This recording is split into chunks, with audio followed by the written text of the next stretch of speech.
ओम ज्ञानतिमिरान्धस्य ज्ञानाञ्जनशलाकया चक्षुरुन्मिलितं तस्मै श्रीगुरुवे नमः। श्रीचैतन्यमनोभीष्टं स्थापितं येन भूतले स्वयं रूपकदामह्यं ददाति स्वपदान्तिकं। वन्देऽहं श्रीगुरुं श्रीयुतपदकमलं श्रीगुरुनवैष्णवाचं श्रीरूपं सागरजातं सगुणरघुनाथान्वितं तं सजीवं साद्वैतं सावधूतं परिजनसहितं कृष्णचैतन्यदेवं श्रीराधाकृष्णपादान् सगुणद्विता श्रीविशाखान्विताश्च नारायणं नमस्कृत्यं नरं चैव नरोत्तमं देवीं सरस्वतीं व्यासं ततो जयमुदीरये। सुमतां स्वकथा कृष्ण पुण्यश्रवणकीर्तनं हृदयन्तस्तु विभद्राणि विध्नोति सुरसतां नष्टप्रायेषु भद्रेषु नित्यं भागवतसेवया भगवती उत्तमश्लोके भक्तिर्भवति निष्ठिकी तदा रजस्तमो भावः कामलोभादेशे चेत एतेन वृद्धिं स्थितिसत्त्वे प्रसिद्धति। एवं प्रसन्न मनसो भगवद्भक्ति योगता भगवतत्व विज्ञान मुक्त संन्यास्य जायते विद्यन्ते हृदय ग्रंथि छिद्यन्ते सर्वसंशयं क्षीयन्ते चास्य कर्मणि दृष्ट्वा एवात्मनीश्वरे मुखं करोति वाचालं पंगुं लंघयते गिरिं यत्कृपातमहं वन्दे परमानन्दमाधवं। हे कृष्ण करुणा सिन्धु दीनबन्धु जगत्पतये गोपेश गोपिकान्त राधाकान्तमस्तुते तप्त काञ्चन गौराङ्गे श्रीराधे वृन्दावनेश्वरी कृष्णानुसुते देवी प्रणमामि हरिप्रिये। वाछाकल्पतरुभ्यश्च कृपासिन्धुभ्यो च पतितानां पावनेभ्यो वैष्णवेभ्यो नमो नमः। जय श्री कृष्ण चैतन्य प्रभु नित्यानंद श्री अद्वैत गदाधर श्रीवासादि श्री गौर भक्तवृंद। हरे कृष्ण कृष्ण कृष्ण हरे हरे हरे राम राम राम हरे हरे।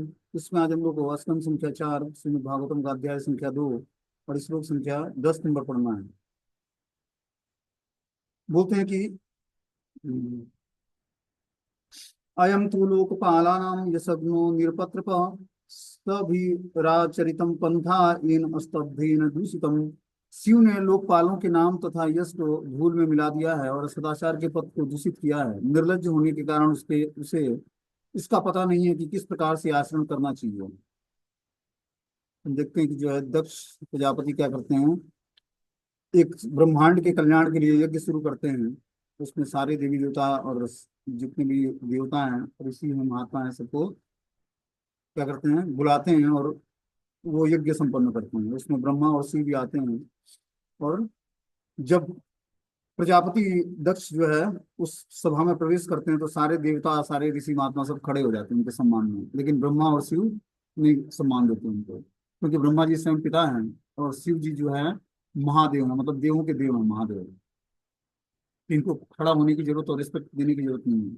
लेकिन दक्ष को लगा कि ये हमारा दामाद है और हमें सम्मान नहीं कर रहा है, तो ये सबसे बड़ा अपमान है मेरा। सारे देवता जो है उठकर मेरा सम्मान किया और ये हमारा दामाद होकर और मेरा सम्मान नहीं कर रहा है। इस कारण जो है दक्ष जो है भगवान शिव का अपमान करता है भरी सभा में। बोलते हैं कि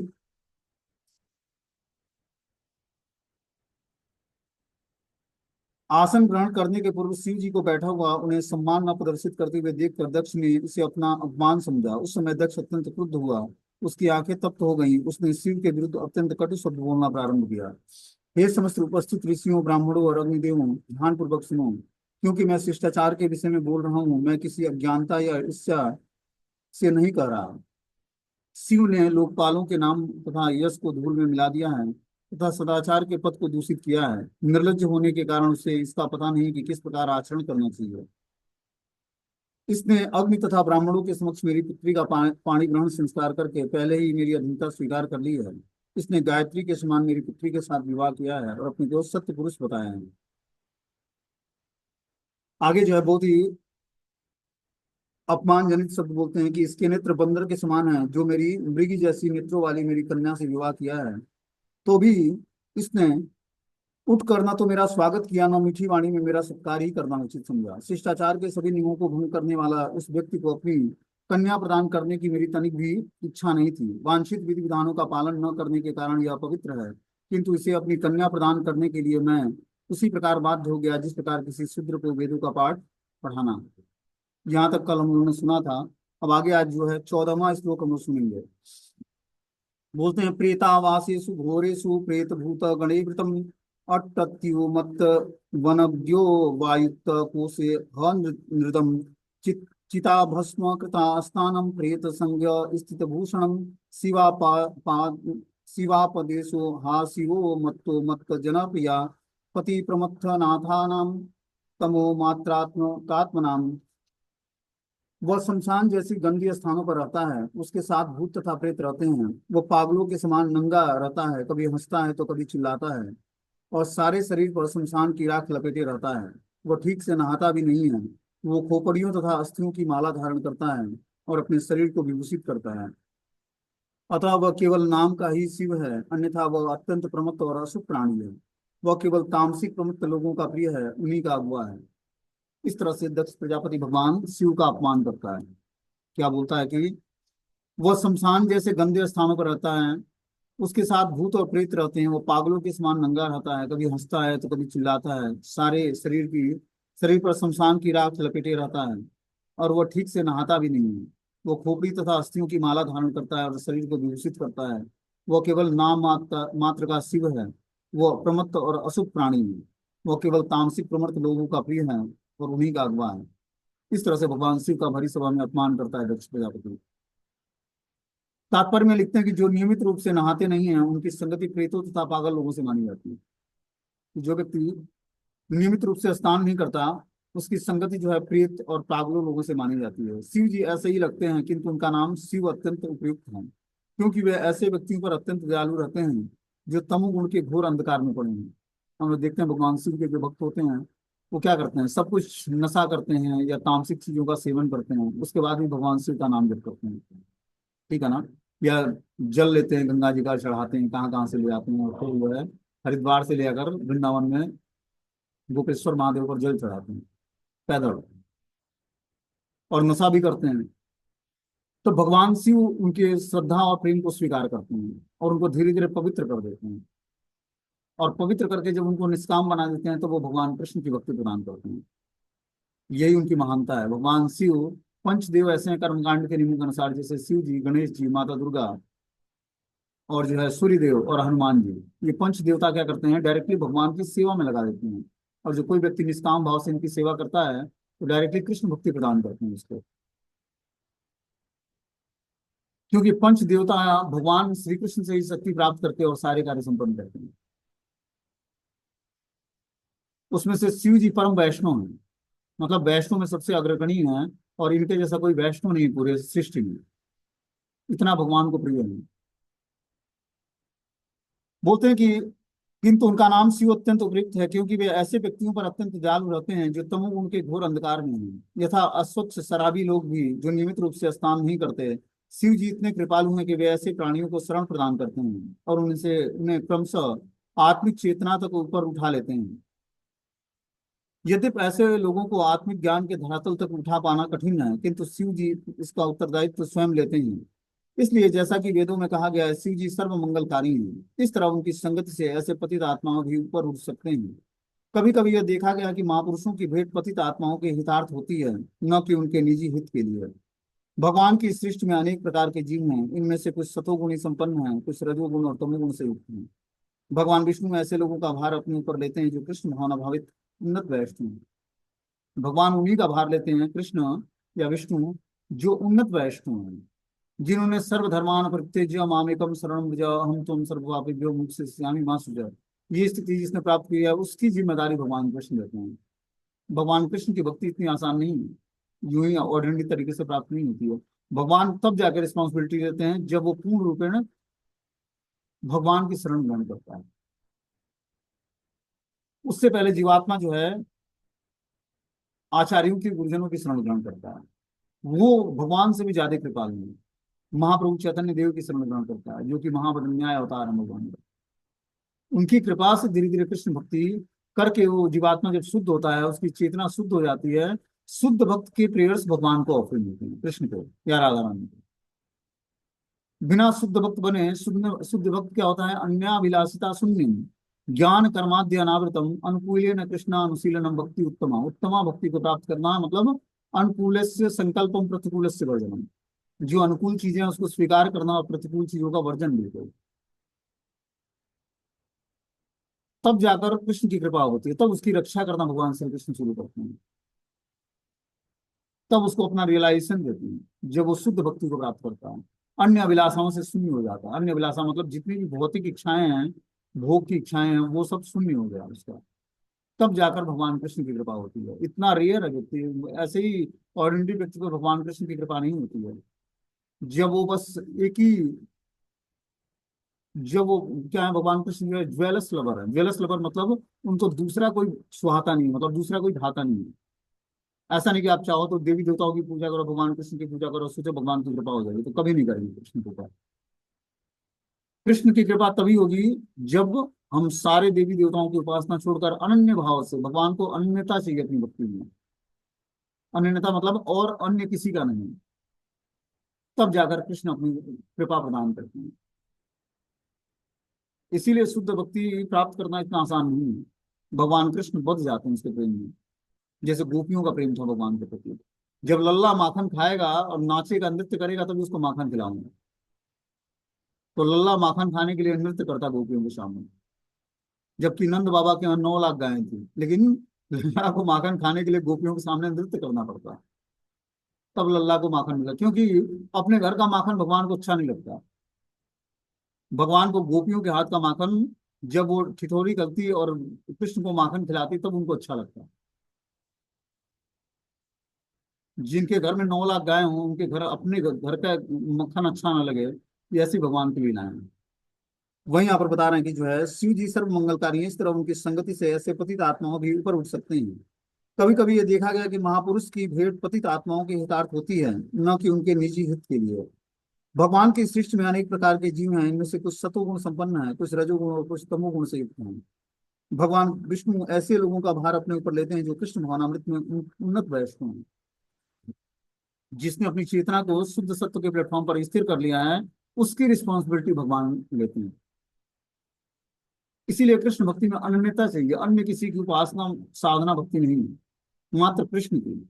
और किसी फॉर्म से भी आपको आकर्षित नहीं होना। ये सब जितने भी हम राम नरसिंह बराह कुर्म, जो भी हम व्रत उपवास रखते हैं, ये अंत में जो है जब अनन्यता भगवान के प्रति होगी, राधा कृष्ण के चरणों के चरण कमलों के प्रति जब आकर्षण उत्पन्न होगा, ये सारे व्रत उपवास बंद कर दें और मात्र कृष्ण की प्रसन्नता के लिए हर कार्य करना है। और किसी देव की, और किसी भगवान के अवतार की, और किसी स्वरूप की उपासना सब बंद। मात्र राधा कृष्ण के ब्रज भाव में उपासना, वो अनन्यता धीरे धीरे प्राप्त होगी हमें, ग्रेजुअली ग्रोथ होगी उसमें। कि हम ब्रज भाव में राधा कृष्ण की उपासना, युगल जोड़ी जो है राधा कृष्ण जो है, उनकी उपासना का अल्टीमेटली गोल यही है। अपने गौड़ी संप्रदाय का मात्र एक उद्देश्य है भगवान के, राधा कृष्ण के युगल रूप की पूजा, वो भी कौन से स्वरूप की, जिसमें भगवान युगल जो है कैसोरी रूप में होते हैं। भगवान 16 वर्ष के और राधा रानी 15 वर्ष की अवस्था की। 15 वर्ष कुछ महीना राधा रानी की उम्र होती है। उस कैसोरी रूप की हम लोग आराधना करते हैं, वही हम लोग के इष्ट आराध्य हैं। जो भगवान गौ चराते हैं, गोपियों के साथ रास नृत्य करते हैं यमुना तट पर, और क्या करते हैं, बंसी बजाते हैं, वही हम लोग के इष्ट आराध्य प्राणेश्वर हैं भगवान। तो उनकी आराधना करने के लिए व्यक्ति को अनन्यता लानी पड़ेगी अपनी भक्ति में। धीरे धीरे जितने भी हम ये अलग अलग स्टोरी सुनते हैं श्रीमद् भागवतम से, इसीलिए 9th कैंटो तक भगवान नारायण की और नारायण के शुद्ध भक्तों की स्टोरी दी हुई है। कि कृष्ण तत्व को समझने के लिए पहले आप अलग अलग फॉर्म के भगवान के अलग अलग अवतारों का वर्णन सुनो श्रीमद् भागवतम के अनुसार। श्री कृष्ण ने भगवत गीता का उपदेश दिया, उस उपदेश को अपने जीवन में पालन करो और भगवान के शुद्ध भक्तों का चरित्र सुनो। तब व्यक्ति के अंदर योग्यता आती है कि वो कृष्ण तत्व को जान पाएगा। इतना आसान नहीं, भगवान श्री कृष्ण के तत्व को समझना बहुत मुश्किल है। क्योंकि भगवान की ऐसी लीलाएं हैं, भौतिक संसार में जो स्त्री पुरुष का संग है, उस तरह की भगवान की लीलाएं हैं, लेकिन वो लीलाएं भगवान की बिल्कुल ही विशुद्ध प्लेटफॉर्म पर, बिल्कुल शुद्ध प्लेटफॉर्म पर है। जो भगवान गोपियों के साथ रास नृत्य करते हैं यमुना तट पर चांदनी रात में, तो वो बिल्कुल ही शुद्ध प्लेटफॉर्म पर है। वो भौतिक संसार के स्त्री पुरुष का आकर्षण जैसा नहीं है। वो क्या है, विशुद्ध ज्ञान में स्थिर व्यक्ति ही उस तत्व को समझ सकता है। इसीलिए 10th कैंटो पढ़ना सबको अलाउ नहीं किया जाता है। पहले उसको ग्रेजुअली, पहले कैंटो से श्रीमद् भागवतम फर्स्ट कैंटो से लेकर 9th कैंटो तक पढ़ेगा, उसकी चेतना शुद्ध हो जाएगी। वो स्वीकार कर लेगा कि कृष्ण परम तत्व और परम भगवान है। तब जाकर उनकी लीलाएं, बाल लीलाएं, फिर जो है मथुरा लीलाएं, फिर द्वारका लीलाएं, फिर राधा रानी के साथ लीलाएं, ग्रेजुअली इस तरह से श्रीमद् भागवतम एक मेथड बताता है कि कैसे हम राधा कृष्ण के चरण कमलों के प्रति समर्पित, क्योंकि श्रीमद् भागवतम में कहीं राधा रानी का उल्लेख नहीं है। श्री सुखदेव गोस्वामी ने बस एक जगह पे राधा रानी का नाम दिया है, क्योंकि ये तत्व कृष्ण तत्व को तत्व को समझाने में सक्षम है श्रीमद् भागवतम। राधा तत्व का को समझाने में श्रीमद् चैतन्य भागवत और चैतन्य चरितामृत ही राधा तत्व को समझा सकता है। श्रीमद् भागवतम में राधा तत्व का कहीं गुणगान नहीं है। राधा रानी का एक जगह बस सुखदेव गोस्वामी ने नाम दिया है, जबकि सुखदेव गोस्वामी राधा रानी के तोते पर्सनल सर्वेंट हैं राधा रानी के। सुखदेव गोस्वामी जिसने श्रीमद् भागवतम की रचना की, बोला, परीक्षित महाराज को समझाया, वो श्रीमती राधा रानी के सुख हैं, तोते हैं, पर्सनल सर्वेंट हैं उनके। लेकिन अपने इष्ट आराध्य प्राणेश्वरी का नाम इसी तरह कहीं श्रीमद् भागवतम में नहीं लिया, एक जगह वो भी प्रत्यक्ष रूप से नहीं अप्रत्यक्ष रूप से बोला, अन्य आराधिता नूनम, भगवान ईश्वरो हरि। तो इस तरह से उन्होंने बहुत ही अप्रत्यक्ष रूप से श्रीमती राधा रानी का नाम श्रीमद् भागवतम में बस एक जगह लिया है। श्रीमद् भागवतम राधा रानी के तत्व को समझने के लिए नहीं, ये बस कृष्ण तत्व तक पहुंचने का माध्यम है। उसके बाद जब हम चैतन्य महाप्रभु की लीलाएं पढ़ते हैं, वहां से राधा रानी के तत्व को समझना शुरू करते हैं। किसकी कृपा से? महाप्रभु चैतन्य देव की कृपा से। क्योंकि कलयुग के हम बद्ध जीवों को राधा रानी के तत्व को समझना इतना आसान नहीं है, बहुत मुश्किल है राधा रानी के तत्व को। राधा रानी स्वयं जो है भगवान की अंतरंग पोटेंसी है, भगवान को आनंद देने वाली है, ऐसी शक्ति है जो कृष्ण को आनंद प्रदान करती है। हम भक्त लोग भक्ति करके कृष्ण को आनंद प्रदान करना चाहते हैं, और राधा रानी स्वयं क्या करती हैं? कृष्ण को राधा रानी कृष्ण को आनंद प्रदान करती हैं, और कृष्ण राधा रानी को आनंद प्रदान करती हैं। उस लीलाओं को, तत्व को समझने के लिए व्यक्ति को बहुत ही प्रगाढ़ भक्ति चाहिए, तब जाकर राधा रानी के तत्व को समझ पाएगा जी बात में।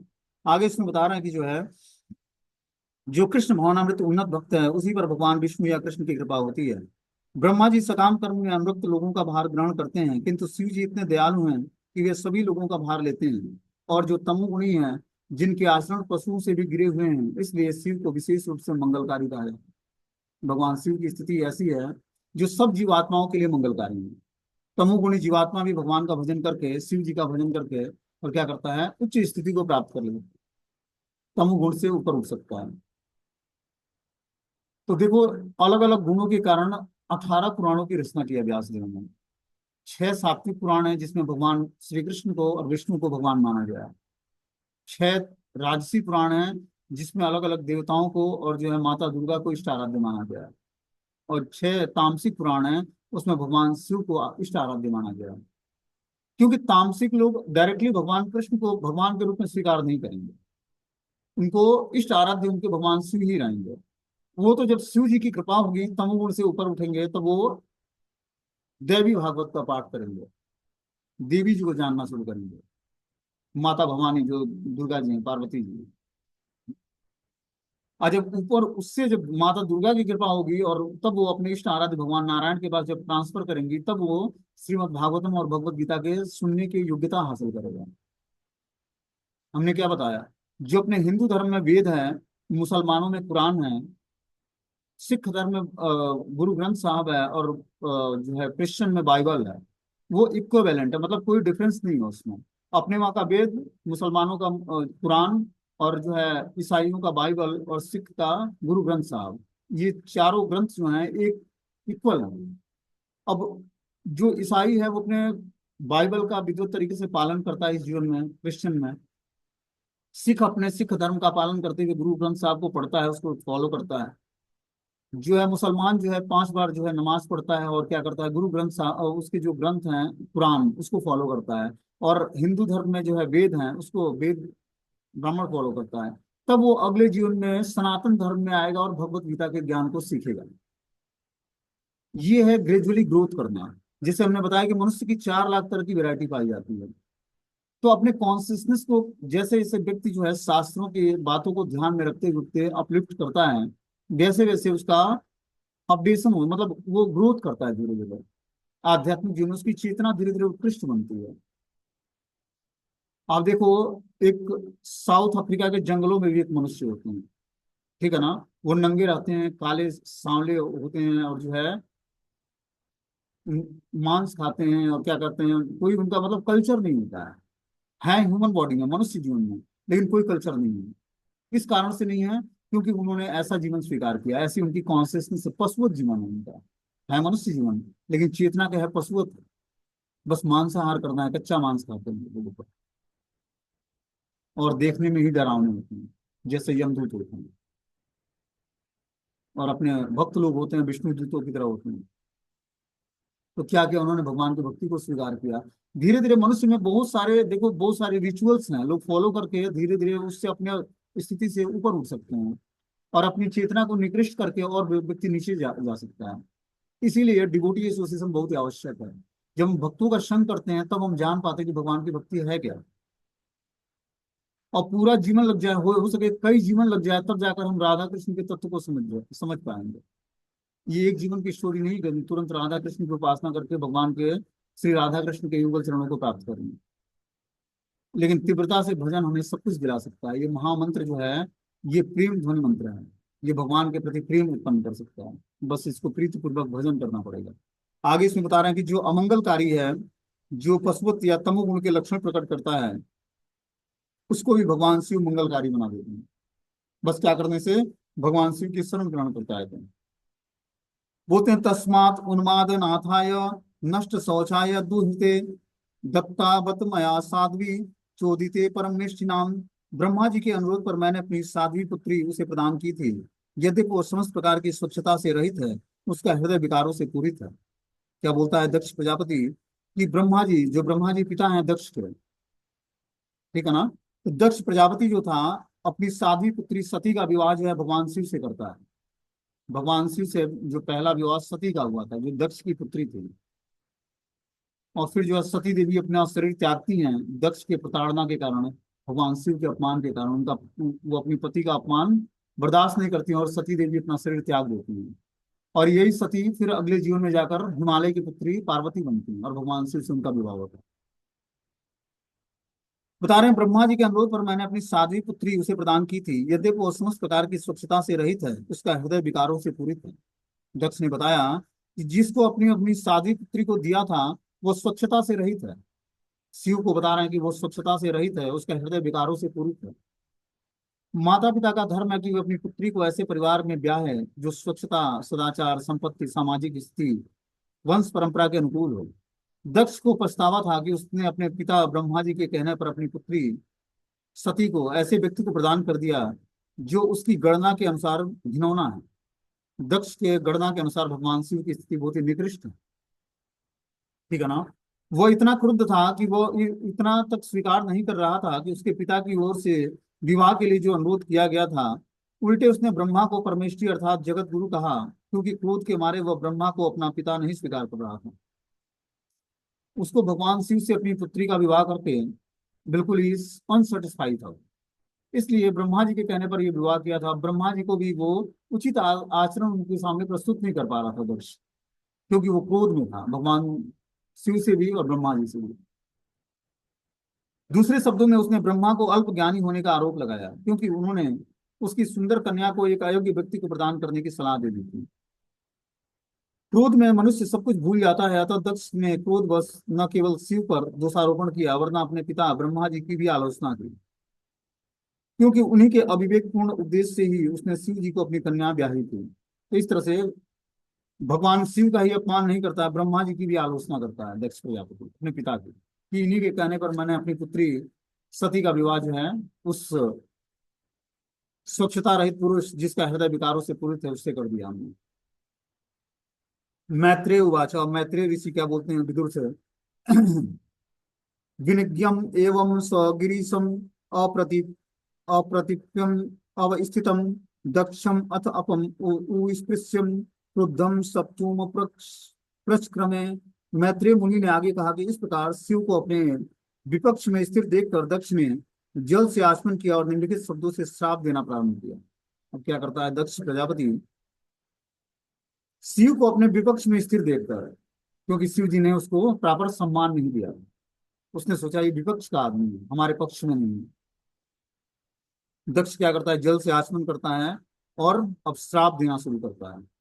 इसको भगवान शिव के बोलते हैं, अयम तु देव यजम इंद्रोपेन्द्रो दिवि भवम सभागम न लभताम देव देव गणा गणाधम देवता तो यज्ञ की आहुति में भागीदार हो सकते हैं, किंतु समस्त देवों में अधम शिव को यज्ञ भाग नहीं मिलना चाहिए। क्या बोला दक्ष ने कि समस्त देवता तो हमारे यज्ञ में शामिल हो सकते हैं, भागीदार हो सकते हैं, लेकिन देवों में अधम शिव यज्ञ भाग नहीं ले सकता है। जबकि भगवान शिव की स्थिति क्या है, देवों में महादेव हैं। लेकिन दक्ष ने उनकी स्थिति को समझा नहीं, और इसलिए वैष्णव अपराध किया उसने। आगे हम लोग देखेंगे दक्ष की स्थिति क्या होती है वैष्णव अपराध के कारण। बोलते हैं अधम शिव को यज्ञ भाग नहीं मिलना चाहिए, जबकि सब देवता स्वीकार करते हैं उनको महादेव के रूप में, कि हम देवों में सबसे सर्वश्रेष्ठ हैं। बोलते हैं इस शाप के कारण शिव वैदिक यज्ञों की आहुति में भाग लेने से वंचित ही रहे। इस प्रसंग में विश्वनाथ चक्रवर्ती ठाकुर की टीका है कि दक्ष इसी शाप से शिव जी अन्य भौतिकतावादी देवताओं का साथ देने की बला से बचे रहे। शिव जी श्री भगवान के सबसे बड़े भक्त हैं, और उन्हें यह शोभा नहीं देता कि वे देवताओं के साथ भौतिकतावादी लोगों के साथ उठे बैठे। इस प्रकार दक्ष का शाप एक प्रकार से वरदान सिद्ध हुआ, क्योंकि इसके कारण शिव जी को अन्य देवताओं के साथ जो अत्यंत भौतिकतावादी हैं खाना खाना अथवा उठना बैठना नहीं पड़ा।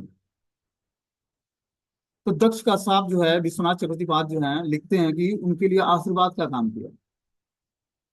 कैसे? भगवान शिव की स्थिति बहुत ही सुदृढ़ है, बहुत ही महान भक्त हैं भगवान के, और उनको भौतिकतावादी व्यक्ति का एसोसिएशन थोड़ा भी नहीं भाता है। तो देवता जो है भौतिकतावादी व्यक्ति हैं, उनके अंदर बहुत सारी भौतिक कामनाएं होती हैं स्वर्ग में भोग की। इस कारण से जो दक्ष का आशीर्वाद श्राप था वो भगवान शिव के लिए आशीर्वाद वरदान सिद्ध हुआ, क्योंकि इस कारण से शिव अन्य देवताओं के साथ जो अत्यंत भौतिकतावादी हैं उनके साथ खाना और उठना बैठना नहीं हुआ भगवान शिव का। बता रहे कि गौर किशोरदास बाबा जी महाराज व्यवहारिक दृष्टांत प्रस्तुत किया है उन्होंने।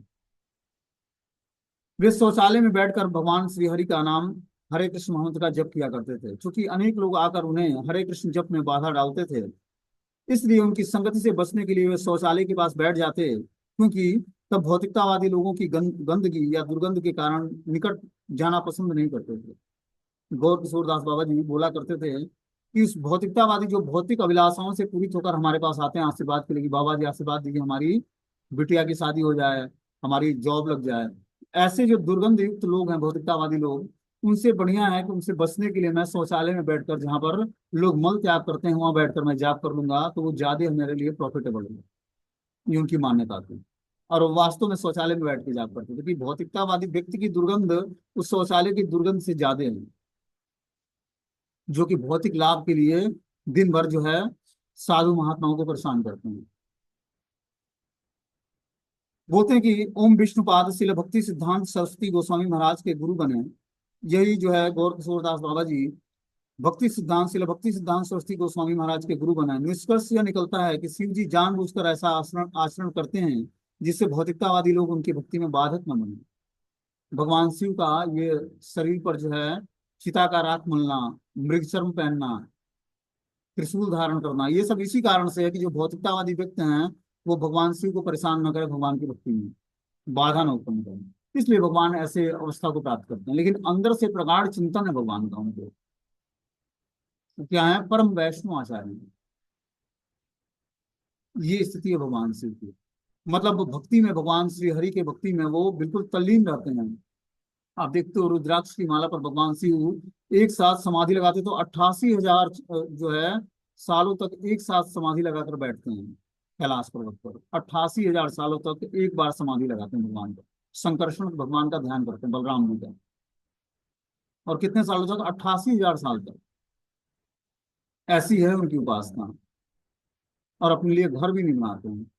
दूसरी तरफ जो शिव के उपासक होते हैं, भगवान उसको समस्त समृद्धि प्रदान करते हैं, लेकिन अपने लिए कैलाश पर्वत पर माता पार्वती के साथ संन्यास वेश में रहते हैं।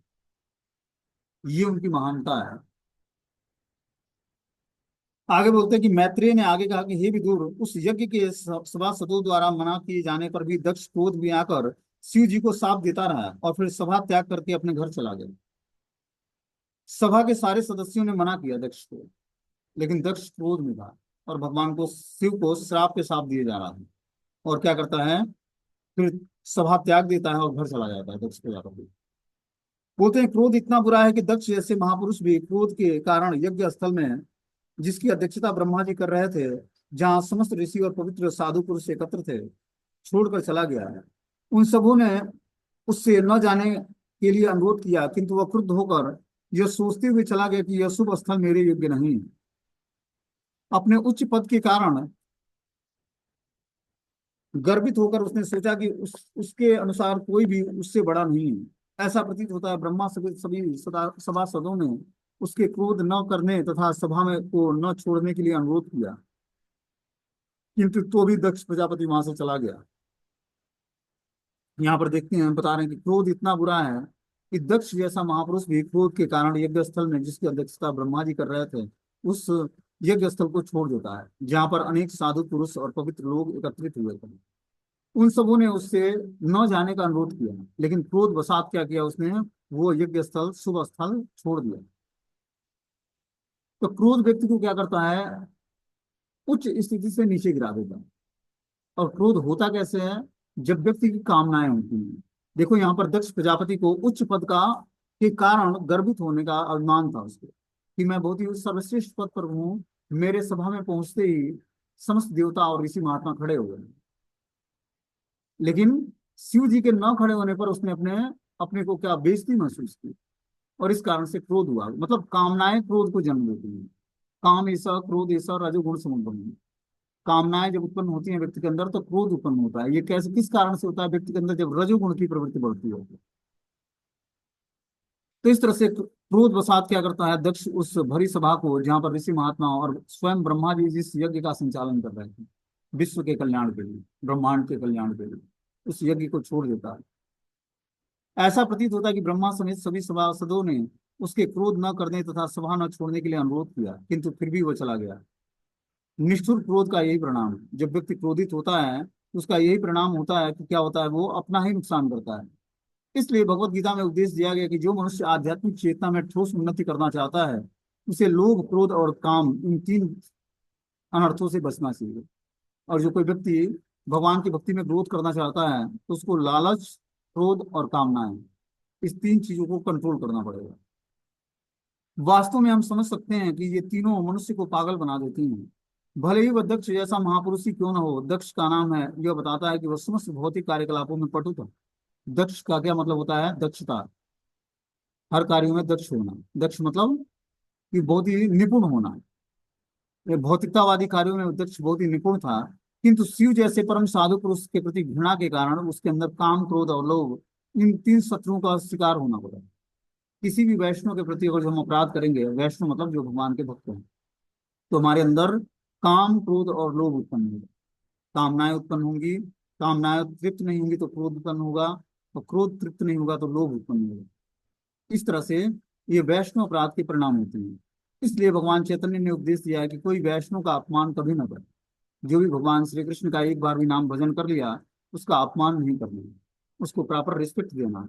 हो सकता है कि अभी वो कनिष्ठ लेवल पे हो, अभी वो उच्च भक्त ना बना हो, लेकिन उसके बाद भी हमें प्रॉपर उसको रिस्पेक्ट देना, नहीं तो वो अपराध बन जाएगा। जब वो भगवान का शुद्ध भक्त बन जाएगा, तो आपने वो जो अपराध किए, उसको अपराध का परिणाम भोगना पड़ेगा आपको। अभी वो कनिष्ठ लेवल पे है, लेकिन आगे जाकर जो शुद्ध भक्त बन जाता है, तो वो अपराध बन जाएगा जो आपने उसके कनिष्ठ लेवल के अवस्था में आपने उसके प्रति अपराध किया है। बोलते हैं उन्होंने वैष्णव के प्रति किए गए अपराधों की तुलना प्रमत्त हाथी से की है। और जो कोई वैष्णव के प्रति, भगवान के भक्तों के प्रति अपराध करता है, तो प्रमत्त हाथी, जो पागल हाथी होती है, उसके समान उसकी स्थिति हो जाती है।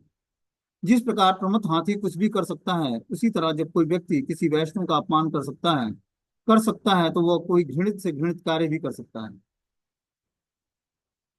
इसीलिए हमें वैष्णव अपराध से बचना है। हम कम भक्ति कर लें, सुरक्षित रहेंगे, लेकिन वैष्णव के प्रति अपराध नहीं करना, क्रिटिसाइज नहीं करना, किसी की निंदा नहीं करनी है कि वो तो पहले ब्रह्मचारी था, बाद में गृहस्थ बन गया। क्यों बन गया, तो बनने दो, उससे अपने को क्या लेना देना। बहुत ही उच्च लेवल का भक्त था, उसकी स्थिति खराब हो गई। हमें किसी को भी क्रिटिसाइज नहीं करना है। भगवान हर एक व्यक्ति को की प्रामाणिकता को चेक करते रहते हैं अपनी माया शक्ति के द्वारा, और उस हिसाब से उसको स्थिति प्रदान करते हैं। हमें चीजें जो बर्दाश्त नहीं होती हैं या देखने योग्य नहीं है, तो भगवान से उसके लिए प्रेयर्स कर सकते हैं, और चार लोगों को बताना नहीं है, खुशी के मारे या दुख के मारे। ये क्रिटिसाइज कभी नहीं करना किसी भी डिवोटीज को लेकर, चाहे वो छोटा भक्त हो या बड़ा भक्त हो।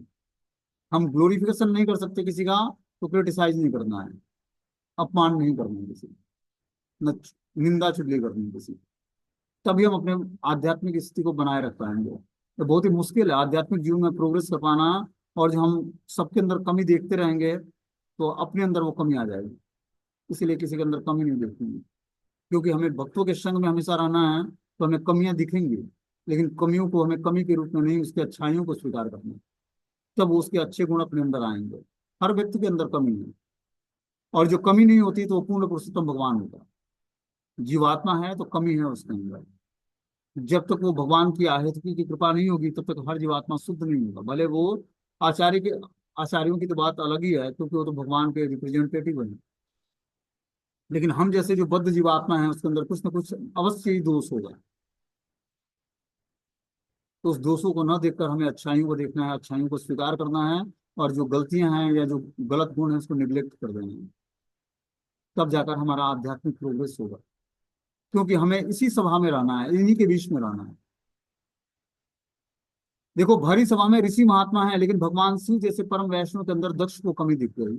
उसके कारण उसने यज्ञ स्थल को छोड़ दिया। मतलब सब भक्तों का संग छोड़ दिया उसने। यहाँ तक कि ब्रह्मा जी जैसे महान जो उनके पिता हैं, उनका भी आज्ञा का पालन नहीं किया उसने, एक वैष्णव अपराध मात्र से भगवान शिव के प्रति। ये अध्याय ही वैष्णव अपराध पर टिका हुआ, कि कैसे कोई व्यक्ति वैष्णव अपराध करता है तो बहुत ही निकृष्ट जीवन धारण करता है, और कैसे वैष्णव अपराध से भी बचना है। ये लेसन हमें बहुत ही ज्ञानप्रद है हमारे लिए, आध्यात्मिक जीवन के लिए। इसको हमें अच्छे तरीके से सुनकर और इस ज्ञान को जीवन में धारण करेंगे तो हमारे